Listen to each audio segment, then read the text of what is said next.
ಕರ್ನಾಟಕ ರಾಜ್ಯದ ರಾಜಧಾನಿ ಬೆಂಗಳೂರಿನ ಇತಿಹಾಸದಲ್ಲೇ ಮೊದಲ ಬಾರಿಗೆ ಹೊನಲು ಬೆಳಕಿನ 3 ದಿನಗಳ ಅಂಡರ್ ಆರ್ಮ್ ಕ್ರಿಕೆಟ್ ಪಂದ್ಯಾಟ.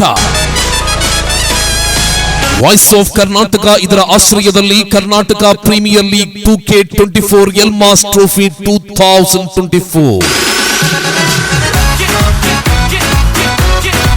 ಚರಿತ್ರೆಯ ಪುಟಗಳಲ್ಲಿ ಸುವರ್ಣಾಕ್ಷರಗಳಲ್ಲಿ ಬರೆದಿಡಬಹುದಾದಂತಹ ಅದ್ದೂರಿಯ ಪಂದ್ಯಾಟವಿದು. ಮಂಗಳೂರಿನ ಪ್ರತಿಷ್ಠಿತ 12 ತಂಡಗಳ 8 ಓವರ್ಗಳ ಪಂದ್ಯಾಟ ಸೆಪ್ಟೆಂಬರ್ ತಿಂಗಳ 20, 21, 22 3 ದಿವಸಗಳಲ್ಲಿ ಸಾಯಂಕಾಲ 5 ರಿಂದ ಬೆಳಗ್ಗಿನ ತನಕ. ಇದೊಂದು ರೋಚಕ ರಸದೌತಣ. ಸಂತೋಷವು ಕ್ಷಣಾಕ್ಷಣ. ಸಿನಿಮಾ ತಾರೆಯರ ಆಗಮನ. ಮಂಗಳೂರಿನ ಸಾಧಕರಿಗೆ ಸನ್ಮಾನ.